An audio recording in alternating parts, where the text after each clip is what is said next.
S ನಮ್ಮ ಈ busy ಲೈಫಲ್ಲಿ ನಮ್ಮಿಬ್ಬರಿಗೆ ಸಿಕ್ಕಿದ್ದು ಒಂದು ವೀಕ್ ಆಫ್. ಸೊ ಆ ವೀಕ್ ಆಫ್ನ ವೇಸ್ಟ್ ಮಾಡೋದು ಬೇಡ, ಮನೇಲಿ ಕೂತ್ಕೊಂಡು ಅಂತ ಕಾಟೇರ ಮೂವಿಗೆ ಹೋಗೋಣ ಅಂತ ಪ್ಲ್ಯಾನ್ ಮಾಡ್ಕೊಂಡ್ವಿ.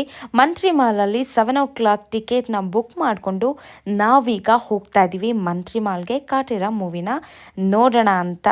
ಎಸ್ ಇದು ಯಾವ ಪ್ರಮೋಷನ್ ವಿಡಿಯೋನೂ ಅಲ್ಲ, ಇದು ಒಂದು ಮಿನಿ ವ್ಲಾಗ್ ಮಾಡೋಣ ಅಂತ ಮಾಡಿದ್ದು. ಎಸ್ ಸಂಜೆ ಹೋಗಿ ಮಾಲಲ್ಲಿ ನೋಡ್ತಾ ಇದ್ದೀವಿ, ಸಿಕ್ಕಾಪಟ್ಟೆ ಗಾಡಿ.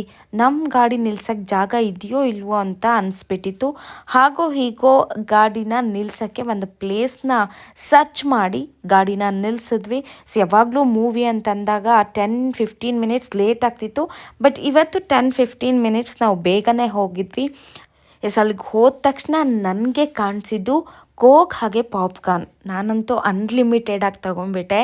ಸೊ ಕೋಕ್ನ ಕುಡಿತಾ ಪಾಪ್ಕಾರ್ನ್ನ ತಿಂತ ನಾವು ಮೂವಿ ನೋಡೋಕ್ಕೆ ಸ್ಟಾರ್ಟ್ ಮಾಡಿದ್ವಿ. ರಿಕ್ಲೈನರ್ ಸೀಟ್ನ ನಾವು ಬುಕ್ ಮಾಡ್ಕೊಂಡಿದ್ದು. ಸೊ ಆರಾಮಾಗಿ ಹೋಮ್ಲಿ ಫೀಲ್ ಮಾಡ್ತಾ ಈ ಕಾಟೇರ ಮೂವಿನ ಎಂಜಾಯ್ ಮಾಡಿದ್ವಿ. ಕಾಟೇರ ಮೂವಿ ತುಂಬ ಚೆನ್ನಾಗಿದೆ. ಕನ್ನಡ ಸಿನಿಮಾನ ಉಳಿಸ್ಬೇಕು, ಬೆಳೆಸ್ಬೇಕು. ದರ್ಶನ್ ಸರ್ ಮಾತ್ರ ಅವ್ರ ಪಾತ್ರಕ್ಕೆ ಸಖತ್ತಾಗಿ ಜೀವ ತುಂಬಿದ್ದಾರೆ. ರೈತರ ಪರವಾಗಿ ಸಖತ್ತಾಗಿ ಹೋರಾಟ ಮಾಡಿದ್ದಾರೆ. ಆರಾಧನಾ ಅವ್ರದ್ದು ಫಸ್ಟ್ ಆ್ಯಕ್ಟಿಂಗ್ ಅಂತ ಅನ್ಸಲ್ಲ, ತುಂಬ ಅಚ್ಚುಕಟ್ಟಾಗಿ ಸಿನಿಮಾದಲ್ಲಿ ಕಾಣಿಸ್ಕೊಂಡಿದ್ದಾರೆ. ತುಂಬ ಚೆನ್ನಾಗಿದೆ.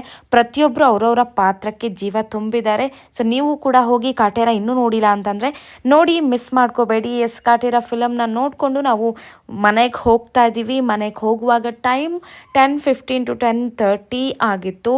ಸೊ ಮನೇಲಿ ಅಡುಗೆ ಮಾಡಿರಲಿಲ್ಲ, ಯಾಕಂದರೆ ನಾವು ಸಂಜೆ ಮೂವಿಗೆ ಬಂದಿದ್ದರಿಂದ ಏನಾದರೂ ಬುಕ್ ಮಾಡ್ಕೊಂಡು ಬಿಡೋಣ ಅಂತ ಪ್ಲ್ಯಾನ್ ಮಾಡ್ಕೊಂಡು ಹೋದ್ವಿ. ದಾರಿಲಿ ಹೋಗ್ತಾ ನನಗೆ ಸೀಬೆಕಾಯಿ ತಿನ್ನಬೇಕಂತ ಅನಿಸ್ತು. ಸೊ ಸ್ವಲ್ಪ ಸೀಬೆಕಾಯಿನ ತೊಗೊಂಡ್ವಿ. ಅದಾದ ನಂತರ ಮೇಘನಾಸಲ್ಲಿ ವೆಜ್ ಬಿರಿಯಾನಿನ ಆರ್ಡರ್ ಮಾಡ್ಕೊಂಡಿದ್ವಿ. ಊಟ ಮಾಡ್ತಾ ಮಾಡ್ತಾ ಬಿಗ್ ಬಾಸ್ ನೋಡ್ತಾ ನೋಡ್ತಾ ನಮ್ಮ ಈ ಒಂದು ವೀಕೆಂಡ್ನ ಮುಗಿಸಿದ್ವಿ. ನಮಗೆ ಅಂತ ನಾವು ಟೈಮ್ನ ಕೊಟ್ಕೊಂಡಿದ್ದು ತುಂಬ ಖುಷಿ ಆಯಿತು. ಎಸ್ ಇದು ನನ್ನ ಮಿನಿ ವ್ಲಾಗ್. ಇಷ್ಟ ಆದರೆ ಲೈಕ್ ಮಾಡಿ, ಫಾಲೋ ಮಾಡಿ. Thank you.